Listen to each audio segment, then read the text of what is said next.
지난주 말씀에 성숙한 성도, 연차가 지나면서 또 예수를 믿으면서 신앙생활을 하면서 자라가는 성도가 있다 그랬어요. 자라는 성도가 있으면 머물러 있는 성도가 있을 수 있을 것이고, 혹 가다가 오히려 그 신앙이 퇴보하는 경우도 있을 수가 있습니다. 그러나 성숙하고 자라가는 성도의 특징이 뭐냐? 어떤 사람을 보고 저 사람은 신앙이 많이 자랐구나 알 수 있느냐? 시선이 달라지는 거죠.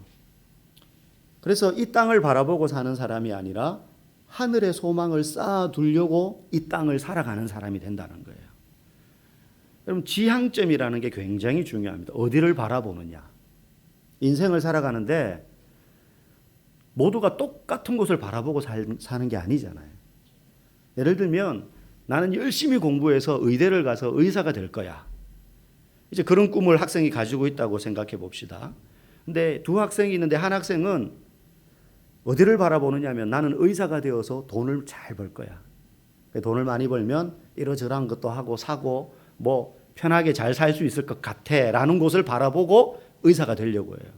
근데 어떤 학생도 나도 의사가 될 거야 하는데 이 학생이 바라보는 것은 내가 사회에 내가 가진 재능을 어떻게 하면 좀 더 많이 기부하고 사회에 힘이 될까라는 도구로서 자기는 의사를 택한 거예요. 바라보는 곳이 다르죠. 그러니 전자의 학생은 돈을 벌기 위함이 바라보는 것이고, 이 학생은 사회에 내가 기여하고자 하는 것이 바라보는 것인데, 그 중간에 의사는 그냥 도구일 뿐이에요. 그러니 전자의 학생의 경우 만약에 그렇게 그곳을 바라보며 달려가다가 의사가 못 되면 자기 인생은 나고자유 실패자라고 생각할 거예요. 돈 벌기는 끝났다. 근데 후자의 학생은 의사가 못 됐어요. 근데 그건 사회에 기여하기 위한 도구에 지나지 않기 때문에 다른 걸로 사회에 기여하면 돼요. 어디를 바라보느냐에 따라서, 지향점에 따라서 인생이 완전히 바뀌는 것처럼 성도도, 자라가는 성도는 바라보는 곳이 달라지게 된다는 겁니다. 어린아이 때는 내가 예수 잘 믿어서 뭔가 좀 병도 낫고 복도 받고 이런 문제, 우리 아들 장가도 가고 뭐 이런 거, 그걸 바라봐요, 처음에는. 근데 자라는 성도는 바뀌는 거죠, 바라보는 것이. 내가 예수를 믿는 게 그걸 위해서 처음에 시작을 했지만 성숙하고 자라나면 그것 때문에 내가 예수를 믿는 게 아니지. 왜? 보는 곳이 달라지기 때문에. 그걸 보고 이 사람은 자라는구나. 이 사람은 성숙했구나. 그렇게 판단하는 거죠. 제가 예전에 만났던 한 권사님이 계세요. 저도 이제 처음 이제 교구 사역을 하게 되면서 이제 그 전까지 뭐 주일학교 청년부 이런 것만 하다가 첫 이제 교구 사역을 하게 되었어요.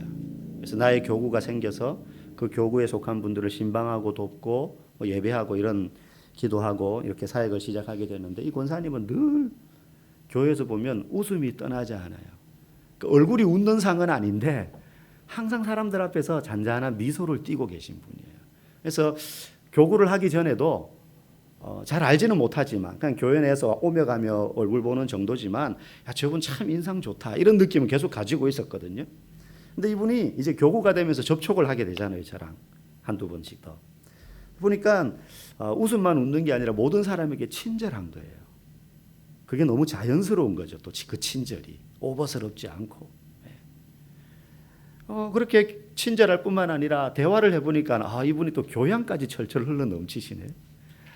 말도 함부로 하지 않고 남을 무시하거나 공격하거나 뒤에서 뒷담화도 안 하고 늘 교양이 철철 흘러 넘치는 거예요. 거기다가 기도도 얼마나 열심히 하시는지 신앙도 좋아요. 성도들이요 다 비슷한 생각을 하는 거예요. 그분을 보면 참 곱게 나이를 드셨다 이 생각도 하고, 저분처럼 늙어가면서 저런 신앙인이 되었으면 좋겠다 뭐 이런 마음을 다 가지고 있을 정도의 참 아름다운 그런 분이셨어요. 나이는 거의 뭐 70이 다 돼 가시는 분이었지만 성도들이 그분을 싫어하는 분이 없었어요. 가까이 계신 분이나 멀리서 지켜보는 분이나. 근데 이제 제가 그분이 있는 교구를 담당하게 되었어요. 그래서 대신방을 하게 됐는데 신방을 가게 되었습니다. 대신방 때 이제 처음 교구를 맡으니까 담임 목사님이 같이 가주겠다 하더라고요, 한 번은. 그래서 이제 같이 갔는데 그 권사님 가정을 신방을 가게 됐어요. 가기 전에 목사님이 이 목사 가서 놀라지 마 그러는 거예요. 무슨 말이지? 그래서 갔는데 집에 가보고 깜짝 놀랐어요. 너무 집이 허름한 거예요. 그냥 평소에 보여지는 그분의 모습으로는 번듯한 집에 정말 따뜻한 가정에 화목한 어떤 그런 토대 위에서 그렇게 신앙생활을 하시겠거니 이제 모르는 상태에서는 주일날 교회에서만 보여지는 모습이니까 그렇게 생각하고 갔는데 집이 너무 외진 곳에 있고 너무 허름한 거예요. 너무 허름한 거예요. 근데 갔더니 저 구석에 남편이 병들어서 누워 있어요. 보니까 저희가 갔는데도 못 일어날 정도로 거동이 불편한 거예요. 목사님은 이제 다 알고 계신 거죠. 자녀가 셋이에요. 장성한 자녀죠.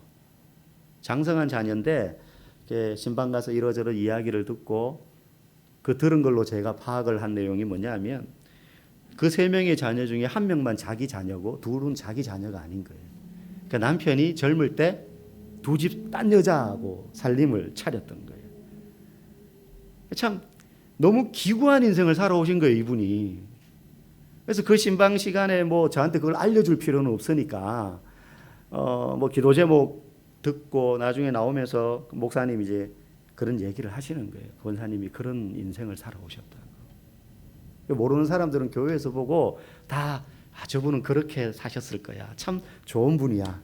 얼마나 따뜻한 가정에서 행복하게 그렇게 자라왔을까. 뭐 이런 생각을 했는데 알고 보니까 정말 가시밭길을 지나온 거예요. 명절 때 또 아버지가 살아 계시니까 아버지는 갔잖아요. 그 자녀들이 와요. 또 그 집에 오면 분위기가 어떻겠습니까? 화목한 명절을 보낼까요? 살얼음판이에요. 살얼음판. 대판 안 싸우면 다행이고 그 사이에서 이 권사님이 막 그거를 그 자식들 이게 막 꼬여 있는 거죠. 긴 세월 해결하지 못한 채로 해결을 누워 있는 저분이 해야 되는데 못 하잖아요. 야, 인생이 얼마나 힘들었을까?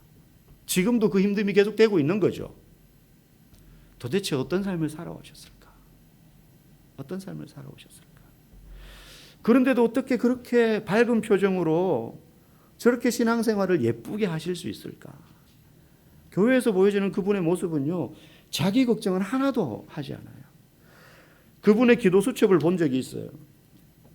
빼곡하게 자기 다락방에 수는들 기도 제목이 자기 기도는 없어요. 물론 본인 기도를 거기 적어놓고 하진 않고 아마 따로 하시겠죠.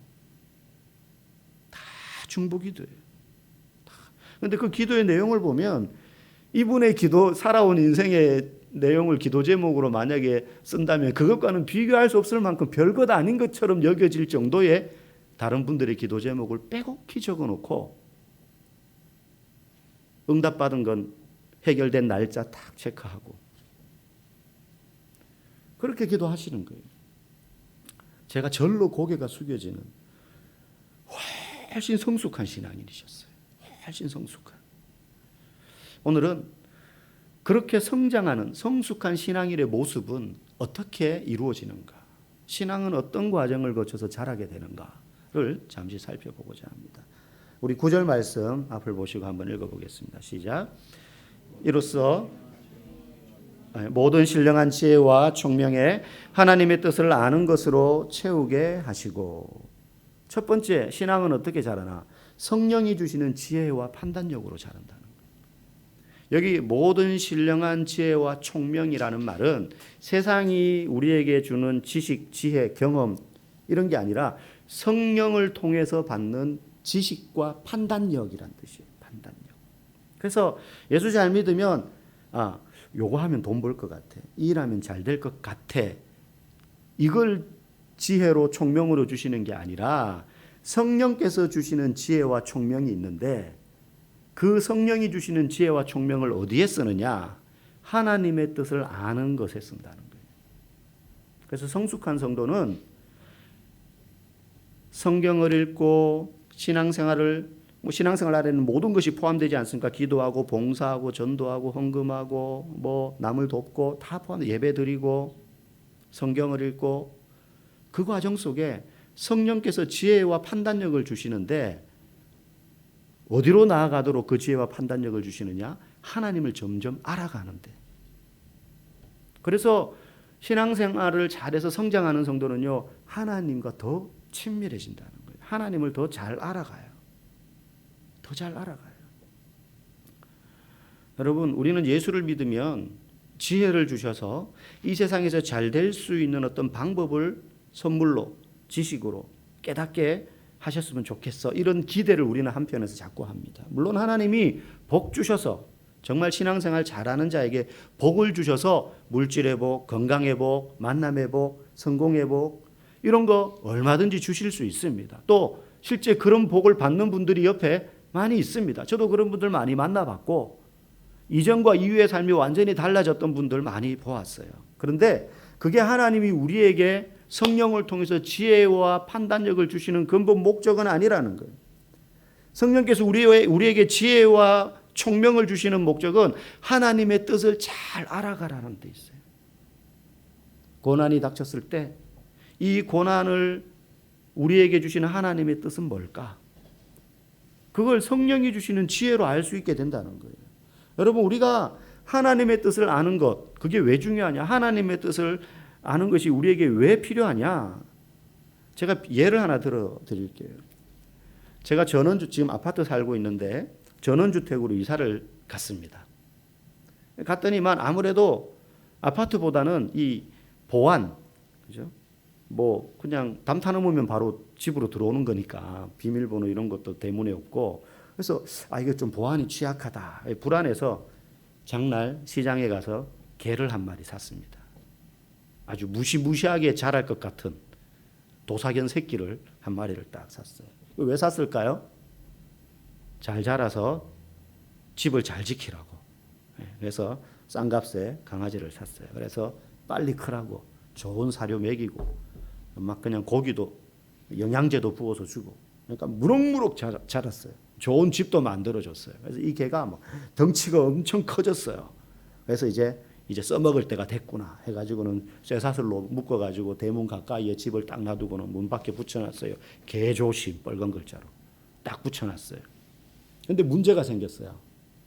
이놈의 개가 짖을 줄을 모르는 거예요. 그런 게 있잖아요. 엄청 무섭게 생겼는데 사람만 보면 꼬리 살랑살랑 흔드는 게. 이 개가 짖을 줄 모를 뿐만 아니라 동네 지나가는 사람은 물론 가끔씩 오는 택배기사 낯선 사람을 보고도 혀를 내밀고 꼬리를 살랑살랑 흔들면서 애교를 막 부리는 거예요. 으르렁거리면서 근처도 못 오게 짖어야 되는데 낯선 사람 보면. 이게 개를 지금 집을 잘 지키겠거니 해가지고 사다 놨는데 이게 오히려 그렇게 이제 돼버린 거예요. 그럼 개 주인 입장에서 어떻게 할까요? 이 개를? 여러분 같으면 어떻게 하시겠어요? 팔아버려야죠. 혹시 드시겠다 하는 분 혹시 계실지 모르겠지만 팔아버려야 돼요. 집 잘 지키라고 데리고 왔는데 주인의 뜻과 상관없이 짖지도 않고 대들지도 않고 꼬리 그렇게 살랑살랑 흔들고 그러면 제 역할을 못하는 거잖아요. 주인의 뜻을 전혀 모르는 거예요. 지금 얘는. 그건 뭐 쓸모가 있습니까? 팔아버리는 거지. 여러분, 성도에게도 그냥 하나님이 이 땅 가운데 우리를 존재하게 하시고 난 다음에 네 멋대로 살아. 나는 너에게 아무것도 기대하는 바가 없으니까 네 하고 싶은 대로 살아. 그런 사람 아무도 없어요.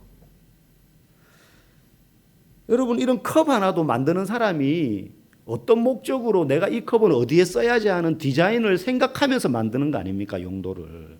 아무 생각 없이 이 컵을 디자인하는 사람은 아무도 없잖아요. 하나님이 우리를 만들어 놓고 나는 이제 만들고 끝. 네 마음대로 살아. 나는 너한테 아무 생각도 없고 뜻도 계획도 없어. 그런 존재 아무도 없다니까. 여러분 자식을 키우면서 그렇게 자녀 키우는 부모 있습니까? 낳긴 낳았는데 나는 얘한테 아무런 기대도 없어. 그러면서 젖도 안 주고 옷도 안 갈아입히고 똥 쌌는데 네가 알아서 해. 그런 부모 아무도 없잖아요. 애지중지하면서 뭐가 될지 모르지만 이 아이가 하나님의 뜻에 합당한 하나님의 기업이니까 하나님의 뜻에 맞게 그렇게 애지중지 잘 키우는 것 아니겠어요? 그러니까 하나님이 우리를 만들었으면 목적이 분명하단 말이에요. 다 사람마다 하나님이 가지고 계신 목적이 있다는 거죠. 그 구원해 주신 우리를 예수 믿게 하신 목적이 있는데 그걸 모르고 내 마음대로 그렇게 살면 안 되잖아요. 그래서 하나님의 뜻을 아는 것이 중요해요. 하나님의 뜻을 모르면 내 마음대로 뜻을 정해서 살아요. 내 마음대로. 그걸 성령께서 주시는 지혜와 판단력으로 성도에게 주셔서 알려주신다는 거예요. 너를 향한 하나님의 뜻은 이런 거야. 너를 향한 하나님의 뜻은 이런 거야. 그래서 어떤 성도가 자라냐? 하나님이 내 인생을 통해서 내가 주를 위해 어떤 일을 하며 어떻게 살기를 원하실까를 궁금해하고 그걸 알아가는 성도는 그만큼 자라는 거예요. 안 그러면 교회는 다니는데 뭘 하지? 예수 잘 믿으면 복 받을까? 이건 안 자란 거예요. 그 하나님 뜻이 아니거든요. 하나님의 뜻과 상관없는 거거든요. 자, 그러면 하나님의 뜻이 뭐냐 구체적으로. 두 번째, 그 뜻을 이제 아는 게 자라는 성도예요. 우리 10절 말씀 앞에 보시고 읽어봅시다. 시작. 주께 합당하게 행하여 범사에 기쁘시게 하고. 주께 합당하게 행하여 범사란 말은 모든 일에 하나님을 기쁘시게 하는 것이다. 그렇죠? 하나님의 우리를 향하신 뜻이 이거라는 거예요. 하나님이 우리에게 성령을 통해서 지혜와 총명을 주시는데 그 목적은 하나님이 기뻐하시는 것이 무엇인지 알고 그걸 실천하라는 데 있어요. 지식이 아니라 행실로 나타나야 돼요. 내가 하나님의 뜻에 합당하게 행해서 하나님을 모든 일에 있어서 기쁘게 해드려야 되는구나.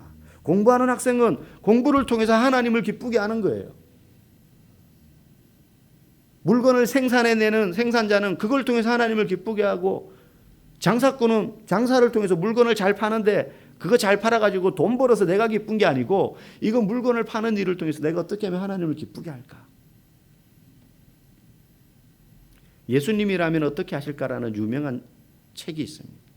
아주 베스트셀러, 세계적인. 길지 않아요. 여러분들 나중에 한번 읽어보세요.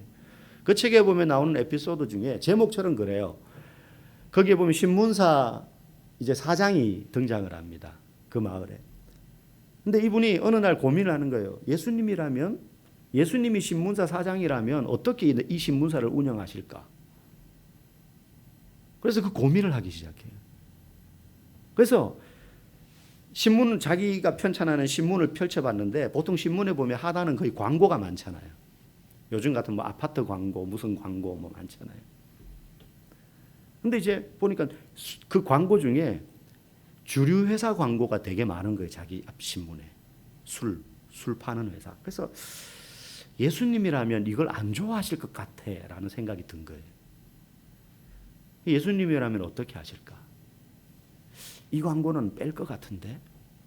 근데 주류 회사에서 광고를 실는 조건으로 그 신문사에 내는 광고비가 어마어마하거든요. 근데 이 사람이 막 고민을 하다가 그걸 빼기 시작해요. 그러니까 빈칸이 돼버리는 거예요. 그만큼 수입이 빠진 거죠. 그런데 과감하게 결단을 해요. 예수님이라면 어떻게 하실까? 예수님이라면 이 신문사를 어떻게 운영하실까? 예수님이라면 이 물건을 어떻게 파실까? 예수님이라면 이걸 어떻게 만드실까? 예수님이라면 우리 가정을 어떻게 운영하실까? 예수님이 부모라면, 예수님이 우리 다락방의 순장이라면 우리 순원들을 어떻게 대하실까? 모든 일에 하나님을 기쁘시게 하는 삶. 이게 행실로 나타나는 거죠. 나 예수 믿는 사람이야. 나 어느 교회 안수 집사야. 이건 아무것도 아니에요. 명함을 파서 다녀도 그건 아무런 의미가 없어요. 그 사람이 정말로 예수 믿는 자답게 직장에서 그렇게 행동하는지, 안수 집사답게. 안수 집사답게 가정에서 생활하는지 행동으로 나타나야 되는 거예요. 여러분 디모데전서 3장 8절 한번 읽어봅시다. 시작. 한 입으로 두 말을 하지 않으며 술 마시고 흥청대지 아니하고 남을 속여 자신의 이익을 챙기는 사람이어서는 안 된다. 이게 디모데전서 3장 8장에 나오는 집사의 자격이에요. 집사는 한 입으로 두 말 하면 안 되고 술 마시고 흥청대지 아니하고 남을 속여서 자신의 이익을 챙기는 사람이면 안 됩니다. 그런데 그 앞에 보면 그 집사에 대해서 설명하면서 하나 더 붙어요. 뭐가 붙느냐? 감독과 마찬가지로 집사도 사람들에게 존경받는 사람이어야 합니다. 감독과 마찬가지로. 그래서 그 앞에 7절에 보면 감독에 대해서 설명하기를 이렇게 설명해요. 감독은 교회 밖의 사람들에게서도 존경을 받아야 합니다. 교회 존경을 누구에게 받느냐? 여기서 감독은 오늘날로 말하면 장로 목사를 의미해요. 장로나 목사는 존경받아야 돼요, 사람들에게. 근데 교회 안에 성도들에게 존경받으라는 말이 아니라 교회 밖의 사람들에게도 존경받는 사람이어야 교회에서 목사와 장로의 자격이 있다는 거예요. 근데 목사와 장로만 그런 게 아니라 집사도 감독과 마찬가지로 교회 밖의 사람들에게 존경받는 사람이어야 된다는 거예요. 범사에 하나님을 기쁘시게 한다는 건 교회 안에서의 내 모습과 교회 밖의 내 모습이 다르지 않아야 된다는 거죠. 가정에서, 마을에서, 직장에서 주께 합당하게 생활한다, 주께 합당하게 행한다는 건 꼭 선교지에 가서 자기의 인생을 던지고 목회자가 되어서 사역을 하는 그런 것만 아니, 그런 거 해야 되는 사람도 있지만 대부분의 그리스도인들은 자기가 사는 삶의 자리에서 하나님의 뜻에 합당하게 살아가는 방법이 다 있는 겁니다. 문제는 그걸 알고 있기만 한 것이 아니라 실천할 때 하나님이 기뻐하시는 거예요. 하나님이 기뻐하시는 삶. 여러분 히브리서 11장 6절에 보면 그걸 설명해요. 읽어봅시다. 시작. 믿음이 없이는 하나님을 기쁘시게 하지 못하나니 하나님께 나아가는 자는 반드시 그가 계신 것과 또한 그가 자기를 찾는 자들에게 상 주시는 이심을 믿어야 할지니라. 믿음이 없이는 하나님을 기쁘시게 못한대요.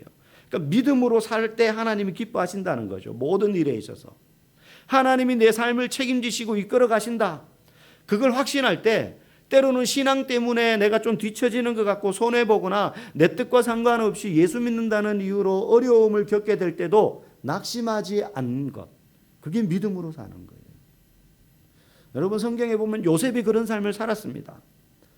형들에게 팔려서 감옥에 갇히고 언제 죽을지 모르는 암담한 인생을 살았지만 낙심하지 않았습니다.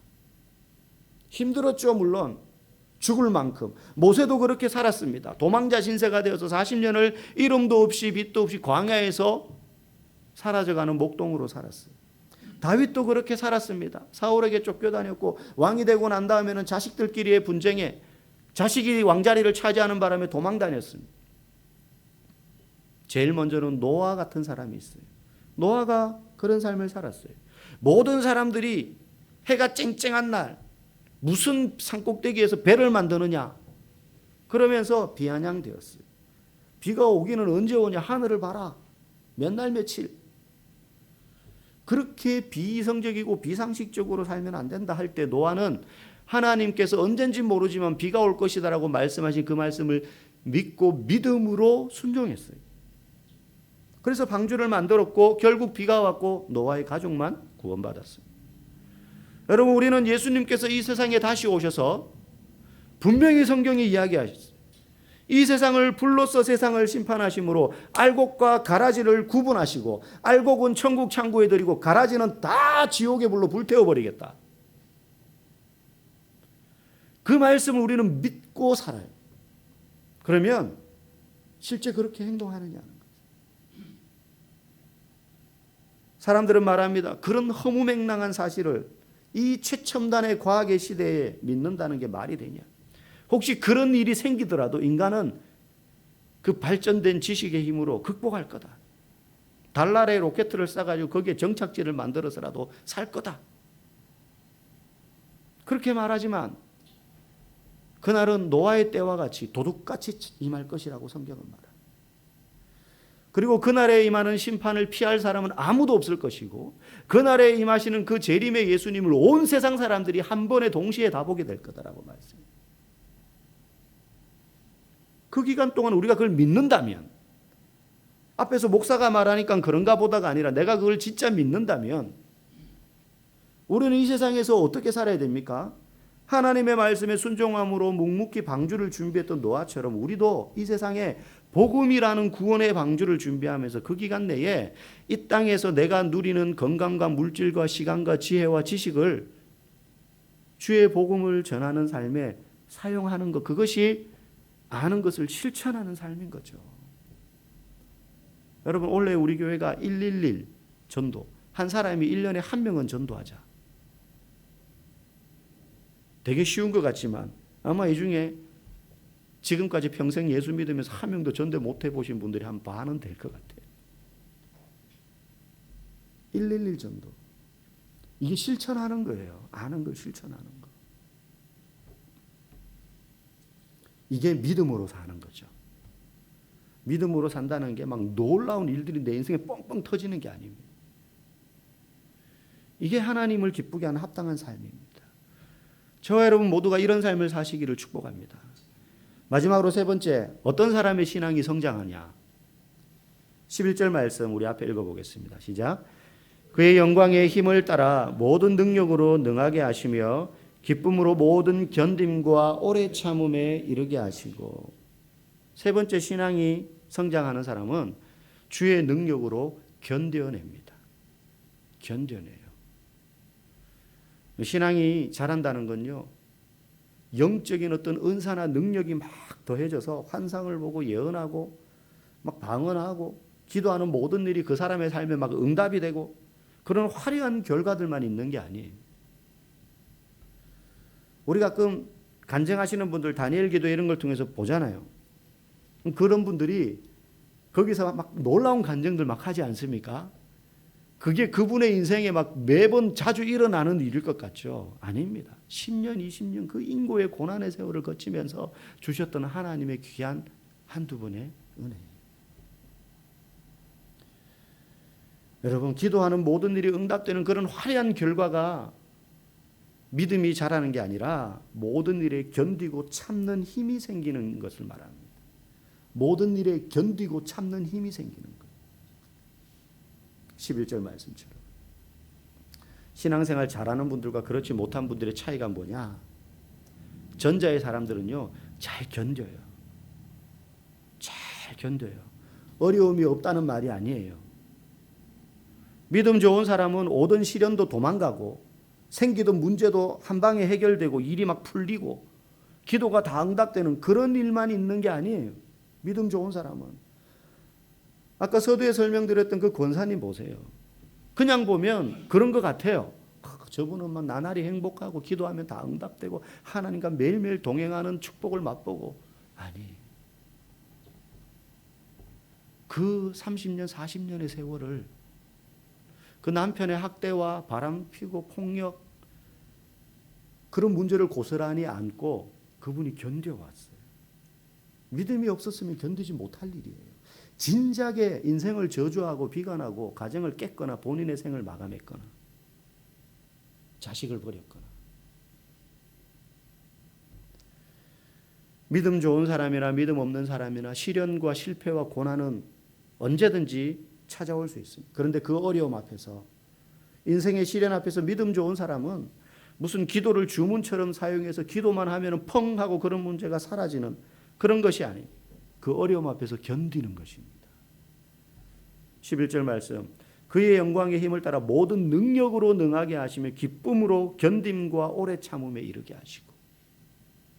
바울이 복음을 전하면서 얼마나 능력을 행했습니까? 죽은 자도 살렸어요.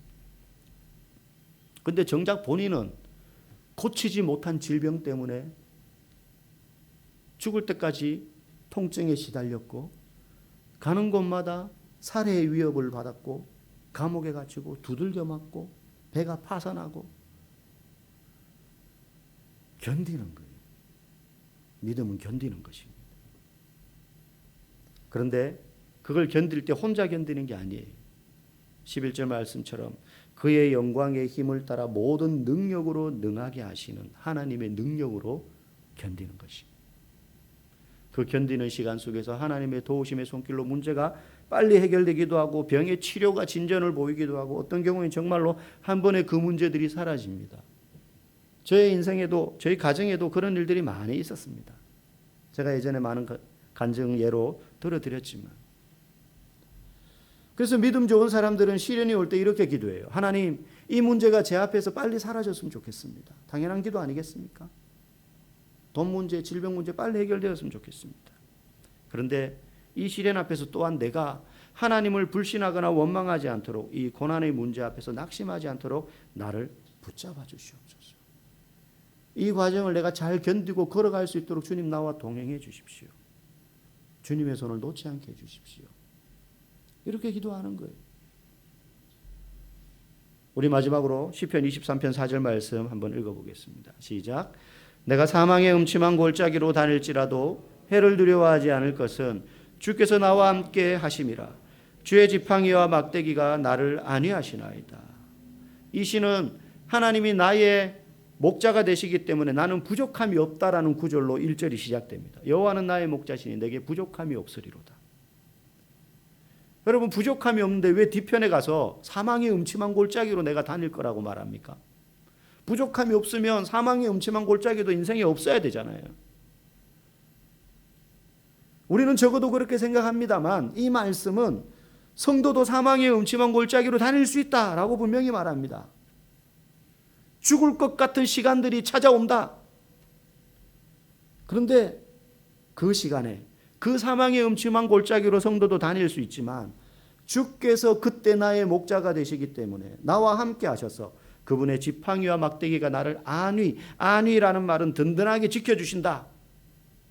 그래서 나는 두려워하지 않겠다. 어두운 길도 없고 골짜기도 내 인생에 없으면 좋겠지만 그게 있다.